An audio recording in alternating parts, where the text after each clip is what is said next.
राष्ट्रपति और संविधान के सम्मान का।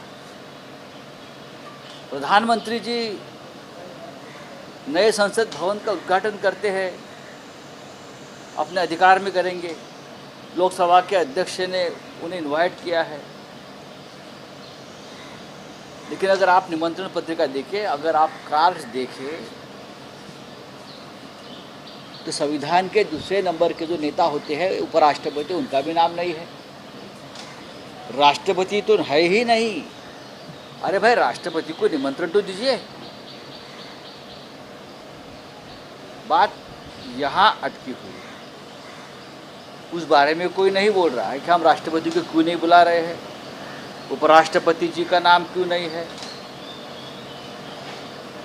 Ex president of India Ramnath Kovind को बुलाया नहीं है, उनको निमंत्रण नहीं है।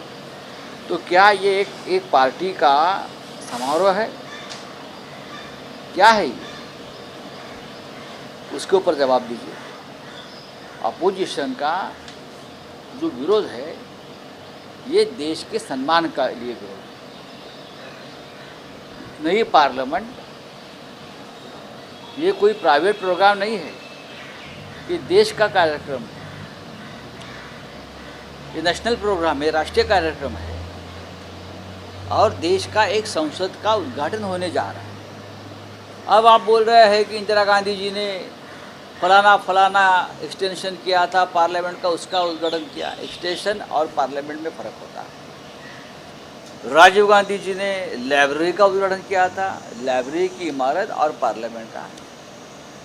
वहाँ सत्र नहीं बैठता है, सत्र तो पार्लियामेंट में होता है। सामने आकर बात तो कीजिए प्रधानमंत्री जी, सामने आकर बात करिए।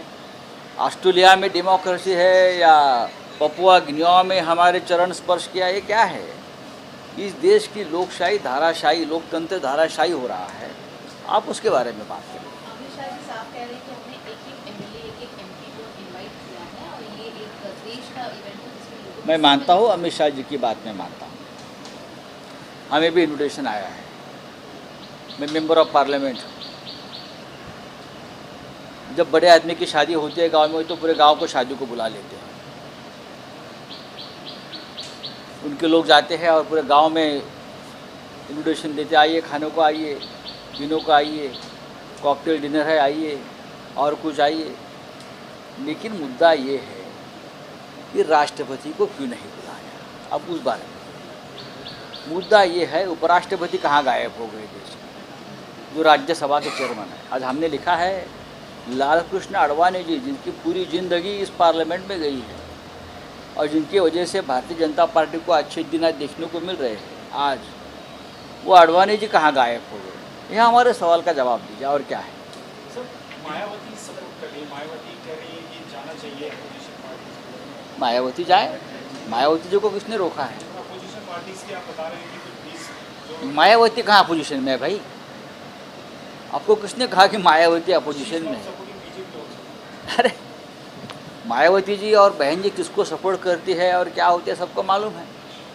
निमंत्रण सगळ्यांना दिले तरी पण खासदार जाणार नाहीये, बहिष्कार टाकलाय. की आडवाणी त्यांची जागा तिथे असणार. आमचा मूळ प्रश्न आहे की देशाच्या राष्ट्रपतींना का बोलवलं नाही, त्यांना निमंत्रण का दिलं नाही. राष्ट्रपतींची उपस्थिती अशा कार्यक्रमाला फार गरजेची असते. उपराष्ट्रपती गायब आहे संपूर्ण सोहळ्यातून. ते राज्यसभेचे चेअरमन आहेत. ओम बिर्लांचं नाव आहे निमंत्रक म्हणून. उपराष्ट्रपती कुठे आहे? राष्ट्रपती, उपराष्ट्रपती आणि मग पंतप्रधान असा जो क्रम असतो, त्याच्यावर उपराष्ट्रपती आहेत ना, कुठे आहेत ते?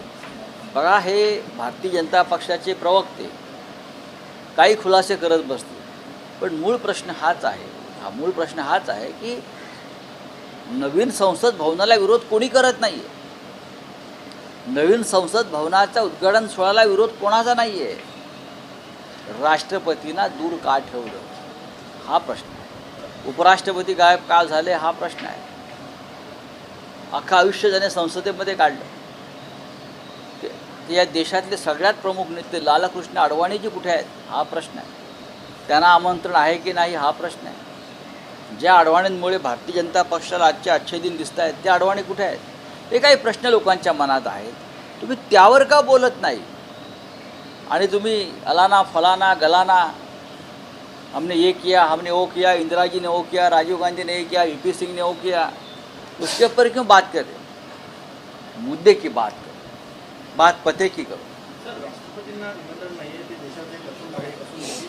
या सगळ्या मागचा उद्देश काय वाटतो? या सगळ्या मागचा उद्देश एकच आहे की आम्ही आणि आम्हीच. राष्ट्रपती कोण, उपराष्ट्रपती कोण, सरन्यायाधीश कोण, सर्व काय आम्हीच आहोत. आम्हीच निर्णय घेणार, आम्हीच ठरवणार.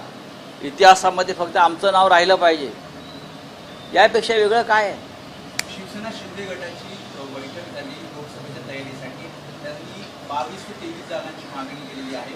23 जागा याआधी शिवसेनेने लढवल्या होत्या, त्यामुळे आता 22 जागांनी आणि बाकीच्या जागा भाजपवर. कसं बघताय? तर मुळात मी त्यांच्याकडे पक्ष म्हणून पाहतच नाही.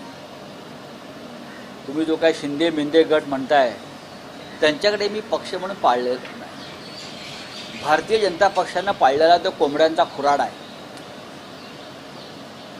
गावाला कोंबड्याचे खुराडे असतात पाळले, ते कधी कोंबड्या कापल्या जातील, एक लक्षात घ्या. त्याच्यामुळे तो पक्ष नाहीच आहे. बोलायला कोंबड्या सकाळ संध्याकाळ कोंबडे कॉक कॉक कॉक कॉक अर्वत असतात, तसे ते करतायत. त्यांना का पक्ष म्हणायचं का? काय पक्ष म्हणून त्यांच्याकडे काय विचार झाला आहे, काय बैठक आहे? फक्त निवडणूक आयोगाने एक निर्णय विकत दिला म्हणून पक्ष होत नाही. पण उमेदवार तुमची आणि त्यांच्या समोर उभे राहतील जर अशी 22 तयारी 22 उमेदवारांची. त्यांनी 48 जागा लढवाव्यात त्या टोळीनं, आम्हाला काही फरक पडत नाही. मी पुन्हा एकदा सांगतो, मागच्या लोकसभेमध्ये म्हणजे आत्ताच्या लोकसभेमध्ये आमच्या 19 खासदार आमचे होते. महाराष्ट्रात 18 आणि दादरा नगर हवेली 1. आमचा 19 खासदारांचा आकडा लोकसभेत कायम राहील, हे मी पुन्हा पुन्हा सांगतोय. या माझ्या वक्तव्यावर कोणी काही वक्तव्य केलं, टीका केली तरी आम्हाला फरक पडत नाही. मी माझ्या पक्षाची भूमिका मांडतोय, मी उद्धव ठाकरेंची भूमिका मांडतोय, पक्षप्रमुखांची.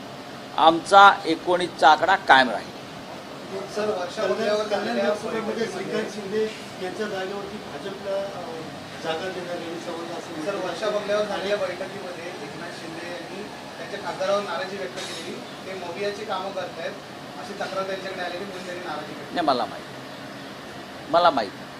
सर हिंदी में जानना चाहिए. केली. भाजप गेल्या काही काळापासून असं सांगत आलेलं होतं की दावा करताय की पुढची निवडणूक आम्ही एकनाथ शिंदेच्या नेतृत्वाखाली करू. मात्र आज जेव्हा शिंदे गटाकडून 22 लोकसभा सीटांची जेव्हा मागणी पुढे जोर धरते, तेव्हा मात्र भाजप बघा, मी मगाशी म्हणालो की या गटाला मी पक्ष मानत नाही. हा एक खुराडा आहे कोंबड्यांचा. कडफड करतायत सध्या, त्या कोंबड्यांच्या मानेवरती कधी सुरी फिरवली जाईल. 22 काय, ह्यांना 5 जागा मिळाल्या ना तरी भरपूर. प्रकाश आंबेडकर म्हणतात काँग्रेस राष्ट्रवादीपासून ठाकरेंनी दूर राहावं. आणि काल शिंदे सुद्धा म्हणाले की बाळासाहेबांनी सुद्धा हा सल्ला दिला होता. बाळासाहेबांनी हा सल्ला अजिबात दिला नव्हता. शिंदेला काहीच माहिती नाही. बाळासाहेबांनी असा सल्ला कधीच दिला नाही. इतिहास पाहावा, आंबेडकरांनी सुद्धा आणि शिंद्यांनी सुद्धा. एक तरफ सरकार का कहना है कि महाविकास आघाड़ी सीटों के बंटवारों पर एक मत में नहीं है, और उसी दूसरी तरफ शिंदे सरकार का कहना है कि वो 22 सीटों पर लड़ेगी, जिसको लेकर बीजेपी और शिंदे सरकार में देखिए, शिंदे का गुट ये कोई पॉलिटिकल पार्टी नहीं है. मैं उसको पार्टी नहीं मानता हूँ. 22 सीटें अगर उनको मिलती है तो चुनाव लड़े. मैं तो मानता हूँ 48 की 48 सीटें उनके मिले.